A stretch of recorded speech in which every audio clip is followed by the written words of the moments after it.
Salut à tous les amis, j'espère que vous allez bien. Aujourd'hui, on va quitter la France pour aller au Luxembourg et plus précisément au Parc des Merveilles. Toutes les informations concernant ce parc seront en description. Et aujourd'hui, on va parler du parc en général et on va parler de 3 endroits principaux dans le parc. Donc on va commencer par tout ce qui va être général et ensuite on va finir par les endroits vraiment qui m'ont beaucoup marqué. Cette vidéo durera beaucoup plus longtemps que les vidéos que j'ai l'habitude de poster. Elle durera entre 11 et 15 minutes, entre 10 et 15 minutes. Mais bon, faut se dire aussi que c'est très long d'expliquer le fonctionnement d'un parc et notamment en fait je vais vous donner les... On va dire que vous avez les bases d'un fonctionnement d'un parc et je vais vous donner quelques petites astuces en fait. Enfin, pas vraiment astuces, mais je vais vous donner quelques petites informations sur ce parc et tout. Et c'est vrai que c'est très long de tout caser en moins de 5 minutes. Sur ce, c'est parti, on va commencer la vidéo. Alors, première chose à savoir sur ce parc, c'est que c'est un parc zoologique où vous pouvez nourrir les animaux. Alors, tout simplement, comment ça se passe? En fait, les animaux, donc les ruminants, donc certains animaux, ce sera marqué sur le sachet et en description, il y a des animaux où vous pouvez donner à manger. Il y a notamment dans ces animaux la chèvre, l'âne, le poney, le lama, voilà. Et il y en a d'autres et de toute façon, quand vous allez visiter le parc, il y a marqué sur l'enclos, vous pouvez donner à ces endroits-là. Le parc est magnifique et il y a un endroit où vous pouvez vous éclater à faire... Alors, il y a un endroit où il y a des chevaux mécaniques, il y a un autre endroit où il y a un petit train, mais tout ça est très respectueux des animaux, puisque tout ce qui va faire beaucoup de bruit, qui peut faire peur aux animaux, va être à l'écart. Et le train va être au milieu, mais avec des animaux qui sont très très peu craintifs. Ensuite, on voit dans ce parc que ce sont des vrais passionnés en fait, tout simplement, comme dans la plupart des parcs, mais là ça se montre plus. Notamment quand vous voyez qu'il y a peu d'animaux, mais vraiment des gigantesques installations. Je pèse mes mots, hein. Il y a certains animaux, ils sont tout seuls. Alors, pour ce qui va concerner les haras, donc ils ont des grands espaces en fait à plusieurs, mais il y a aussi des petites loges, donc les loges ou les box, c'est tout simplement l'endroit où les soigneurs vont faire rentrer les animaux pour qu'ils dorment et les faire sortir après. Alors il y a certains box qui servent aussi à la nourriture et au training, surtout au training et à dormir. Les box servent surtout au training et à dormir. Donc le training, pour ceux qui ne savent pas, c'est l'entraînement que fait un soigneur avec son animal pour ensuite que le vétérinaire, s'il a un problème, si l'animal a un problème, il puisse l'ausculter sans forcément l'endormir, puisque il y a certains animaux voilà, qui notamment, on va prendre un exemple tout bête en fait. Si on endort un hippopotame, il y a une chance sur 5 2 chances sur 5 pour qu'il se relève vivant. En fait, tout simplement, pourquoi? Parce que la dose est soit trop forte, donc vous pouvez pas faire, il va se réveiller en plein milieu d'auscultation, soit elle est trop forte, et il va dormir et il va plus se réveiller, soit la dose est trop faible et donc il peut se réveiller et vous faire mal et se faire mal lui-même. Donc il y a certains animaux où ils peuvent pas prendre le risque de les endormir. Mais après, s'il y a vraiment des problèmes, là ils sont obligés. Il y a aussi donc dans ce parc quelque chose qui est fait pour coller vraiment au biotope des animaux. Il y a vraiment des espaces, des grands espaces. Après, c'est pas des giga espaces. Genre, ils n'ont pas une chambre à eux par exemple un lémurien a une chambre. Non, ça se passe pas comme ça quand même. Mais on pourrait vraiment dire que ça se passe à peu près comme ça. Ils ont aussi, donc dans ce parc, simplement peu d'animaux, mais quand même assez pour faire un parc animalier. Et certains des revenus du parc iront dans... Alors je sais pas comment ça marche exactement, mais je sais de ce que j'ai compris qu'ils se mettaient dans la cause humanitaire. Donc en gros, ils donnent de l'argent pour aider des gens qui en ont vraiment besoin.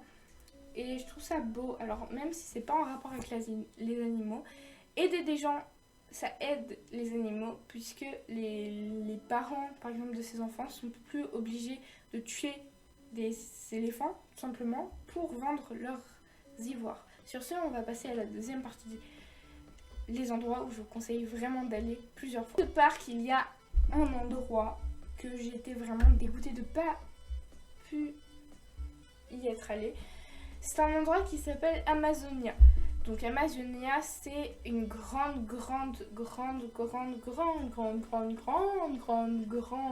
bâtiment où il y a des reptiles, il y a des piranhas, il y a des boas, il y a plein de trucs dedans. Et en fait, j'étais vraiment dégoûtée de ne pas y aller parce que c'est vrai qu'il y avait un souvenir que j'avais des grands aquariums. Parce que oui, j'y suis allée plusieurs fois dans ma vie. Mais c'est vrai que j'étais petite les premières fois que j'y suis allée et quand j'y suis retournée, j'avais plus de souvenirs et vu qu'il y a la crise du Covid, j'ai pas pu y aller. Et donc je me rappelle maintenant des grands aquariums qu'il y avait avec avec des animaux donc dedans. Il y a aussi un endroit où je vous conseille vraiment d'y aller plusieurs fois, si vous pouvez 2 ou 3 fois. Après, je vous dis, ceux qui n'aiment pas forcément trop les reptiles, il y a quand même 2 terrariums de lézards, un grand endroit avec plein de tortues et un grand terrarium pour des boas.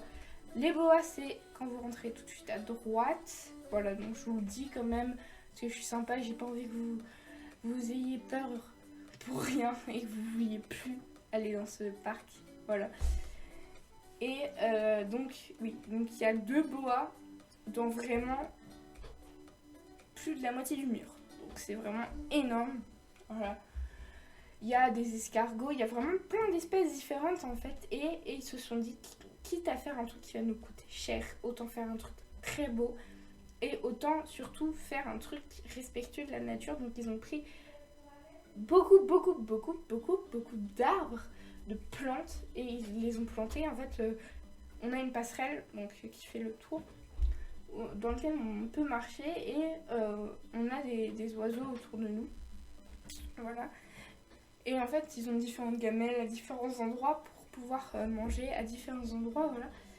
Il y a aussi donc 2 terrariums à la toute fin avec des lézards de Madagascar, des lézards donc des lézards qui vivent la journée, qui sont très rares à voir et ils sont vraiment magnifiques. Voilà. Alors je sais pas si vous allez bien les voir, si vous allez les voir dans la vidéo. Voilà. Mais il y a aussi un endroit, alors cet endroit-là, je vous conseille d'y aller. Mais après, si vous aimez pas forcément tout ce qui va être le noir, comme moi j'ai pas vraiment apprécié d'être dans le noir, mais après fallait, parce que c'était des chauves-souris. Alors les chauves-souris, je vais en faire une vidéo dessus parce que je trouve ça vraiment pas forcément beau, mais super intéressant. Voilà. Ensuite, il y a un endroit où je vous conseille vraiment d'aller, c'est tout ce qui va être mini-ferme. Donc les chèvres, je vais pas vous expliquer comment ça marche. Il y a un passage, vous passez dans l'enclos des chèvres. Il y a aussi donc les ânes où vous pouvez donc donner à manger aux ânes avec la nourriture qu'ils vous auront donnée, donc que vous aurez acheté. Bah oui, il faut quand même faire vivre le parc. Hein. Et cette nourriture, vous pouvez la donner à plusieurs animaux. C'est vraiment des gros volumes. Et en fait, ce principe, je l'ai trouvé vraiment trop bien parce que pour les jeunes qui ont envie plus tard d'avoir des animaux, ça les rassure. Et on pouvait donc caresser des poneys, des ânes. Alors les chèvres, j'ai pas essayé parce qu'il y avait Oreo. Et il y a une chèvre qui a fait tout l'enclos pour essayer de donner un coup de corde à mon chien, donc j'ai pas essayé. Mais il y a aussi donc des contes dans l'endroit de la mini-ferme et un peu partout dans le parc. Où en gros vous avez des tours, des tours, n'importe quoi. Des contes qui vous sont racontés en allemand, en français. Et vous avez donc plusieurs types d'ânes, c'est rangé par... c'est trié, pardon, c'est un peu bizarre de dire ça comme ça, mais c'est mis par continent, donc vous avez à peu près tous les continents, sauf certains, donc sauf les extrêmes, voilà. Et vous avez donc un endroit, les loups blancs, une tourelle où vous pouvez regarder, donc faut faire attention quand même de ne pas se blesser parce qu'on est vraiment peu dedans, du coup vaut mieux éviter en période de crise d'y aller. Il y a aussi donc un endroit avec des pandarous, donc il y a 2 enclos de pandarous. Malheureusement quand j'y suis allée, il n'y en avait qu'un qui était ouvert et il y avait vraiment beaucoup de cachets dedans, donc c'était assez dur de le trouver. Il y a aussi un endroit, donc tout ce qui va être asiatique, mini-ferme, Madagascar et Amazonia, je vous conseille vraiment d'y aller parce que c'est vraiment des lieux magnifiques. Et en fait, dans les asiatiques, dans la partie des animaux asiatiques, il y avait les porcs-épics. Et en fait, la particularité des porcs-épics, c'est que souvent, ils détestent les chiens. Et nous, on est venu avec un chien. Et ils se sont dit bonjour, le porc-épic et Oreo. Et d'un coup, on voit le porc-épic qui... ses épines, donc ses picots, je vous ferai aussi une vidéo dessus, se mettent en cercle en fait, comme un paon. D'ailleurs, en parlant de paon, il y en a en liberté dans le parc, comme des dindons. Sur ce, c'est la fin de cette vidéo. J'espère qu'elle vous aura plu. C'est une vidéo assez longue, mais c'est très compliqué de faire tenir tout ça dans une vidéo basique de 5 minutes. Sur ce, c'est la fin de cette vidéo. Abonne-toi, partage, like, commente la vidéo. Sur ce, salut.